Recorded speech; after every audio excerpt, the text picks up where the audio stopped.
শাসক কোন্দল সেটা কিন্তু আবার মাথাচাড়া দিয়ে উঠছে। চাঁদপুরের গ্রাম পঞ্চায়েত সেখানকার উপপ্রধানকে মারধরের অভিযোগ তৃণমূলের নেতা, কি নাম?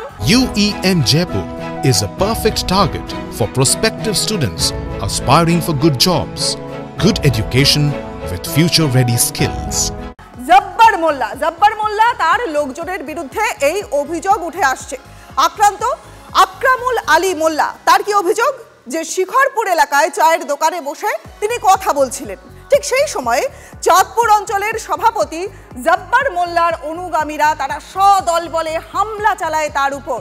চায়ের দোকানে বসে তিনি কথা বলছিলেন এবং এই সময়ে চাঁদপুর অঞ্চলের সভাপতি জব্বার মোল্লা তার অনুগামীরা সদল বলে এসে তার উপরে হামলা চালালো। কিভাবে হামলা চললো? বন্দুকের বাঁট দিয়ে মারধর করা হলো বলে অভিযোগ উঠছে। আমাদের সহকর্মী রঞ্জিত এই মুহূর্তে রয়েছেন, আমাদের সঙ্গে আরেকটু ডিটেলস জানবো রঞ্জিতের কাছ থেকে। রঞ্জিত, দেখো রনিপা, তৃণমূলের গোষ্ঠী কন্দলের জেরে উত্তপ্ত রাজারহাটের চাঁদপুর অঞ্চল এবং রাস্তা অবরোধ, থানার সামনে বিক্ষোভ, পরিস্থিতি সামাল দিতে পুলিশের লাঠি উঁচিয়ে ধাওয়া। এই ঘটনায় উভয় পক্ষে দুজনকে গ্রেপ্তার করেছে রাজারহাট থানার পুলিশ। চাঁদপুর গ্রাম পঞ্চায়েতের উপপ্রধান আকরামুল আলী মোল্লার অভিযোগ যে মঙ্গলবার রাতে তিনি শেখরপুর এলাকায় একটি চায়ের দোকানে বসেছিল এবং সেই সময় চাঁদপুর অঞ্চলের সভাপতি জব্বার মোল্লার অনুগামীরা সদল বলে এসে আক্রমণ চালায়, বন্দুকের বাট দিয়ে মারধর করা হয় বলে অভিযোগ।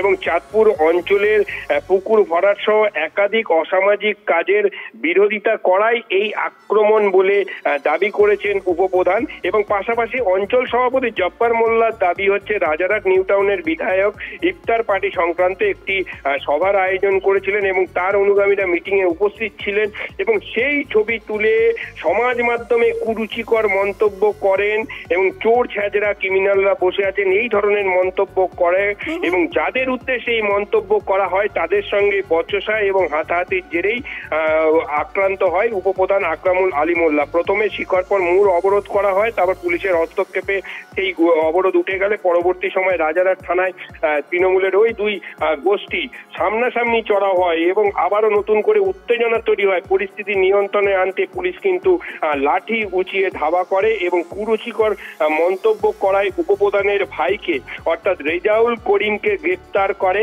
এবং অপর গোষ্ঠী অর্থাৎ শাহাবুদ্দিন যিনি এই উপপ্রধানকে মারধর করেছিল তাকেও গ্রেপ্তার করেছে রাজারহাট থানার পুলিশ এবং তাদের আজকে বারাসাত আদালতে পেশ করা হবে এবং নিজেদের হেফাজতে নেবারও আবেদন জানানো হবে, এমনটাই পুলিশ সূত্র মারফত খবর পাচ্ছি।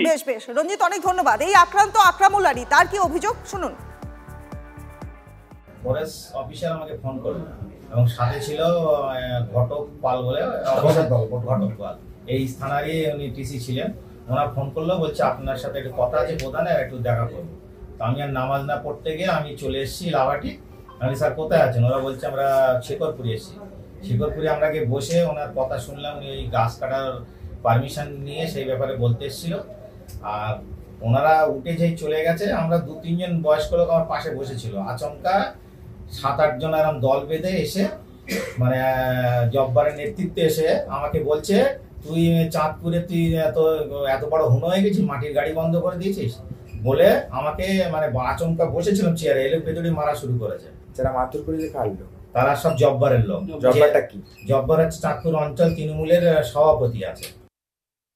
উপপ্রধানের অনুগামী তিনি কি বলছেন শুনুন। তৃণমূল বলতে আইএসএফ সিপিএম থেকে আসা, আইএসএফ সিপিএম দের থেকে আসা অঞ্চল সভাপতির নেতৃত্বে কিছু দুষ্কৃতীদের নেতৃত্বে আজকে আমাদের মেশিনে আঘাত হয়েছে। মেশিন মানে রিভলভারের আঘাতে মানে আঘাত হয়েছে। সেই কারণে আমরা আজকের শিখরপুর 3 মাথায় পথ অবরোধ করতে বাধ্য হয়েছিলাম। এবার ভাঙড়ের দিকে নজর রাখবো। ভাঙড়ের বিজয়গঞ্জ, সেখানে আইএসএফ এর হাতে আক্রান্ত হলো তৃণমূল। চালতাবেরিয়ার কোচপুকুর এলাকায় তৃণমূল কর্মীদের ব্যাপক মারধর করবার অভিযোগ উঠছে। শওকত মোল্লার ডাকে ইফতার পার্টিতে যোগ দিতে যাওয়ার সময় মারধর, অভিযোগের তীর আইএসএফ এর দিকে। ঘটনায় আহত তৃণমূল পঞ্চায়েত সদস্য সহ আরও একজন তৃণমূল কর্মী। আহতদের উদ্ধার করে নিয়ে যাওয়া হয় জিরানগাছা প্রাথমিক স্বাস্থ্য কেন্দ্রে। অবস্থার অবনতি হওয়ায় তৃণমূল পঞ্চায়েত সদস্যকে আরজিকর হাসপাতালে রেফার করা হয়। ঘটনায় ক্ষোভ উগরে দেন ক্যানিং পূর্বের বিধায়ক শওকত মোল্লা। উত্তর কাশীপুর থানায় লিখিত অভিযোগও দায়ের করা হয়েছে। অভিযোগের ভিত্তিতে পুলিশ তদন্ত করছে।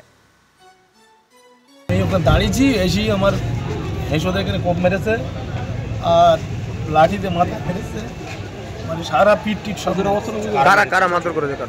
চৌকি লাঠি দিয়ে এরকম গুঁতে মেরে ফেলছে। কারা মারধর করেছে? আইএসএফ এর লোক। ভাঙড়ের মানুষ, শুভবুদ্ধি সম্পন্ন মানুষের কাছে শুধু এইটুকু বলবো যে 2021-এ কাদেরকে ভোট দিয়েছিলেন? মানুষ ইফতারের মজলিসে আসছে, সেখানেও রাস্তায় তাদেরকে মারধর করা হচ্ছে।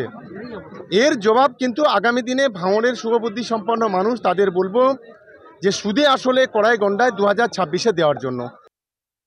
কোনো রকমভাবে আমাদের পার্টির কর্মীরা বা পার্টির ছেলেরা কোনো রকমভাবে চড়া হয়নি, সম্পূর্ণ ভিত্তিহীন কথাবার্তা। পুরাতন তৃণমূল এবং বর্তমান যারা তৃণমূল কংগ্রেস দাবি করছেন, উভয়ের মধ্যে বচসার জেরেই এই ঝামেলা বলে আমাদের কাছে যা খবর আছে। এর সঙ্গে আইএসএফের কোনো ছেলেকর্মী বা কোনো কিছুই সাথে সম্পর্ক না।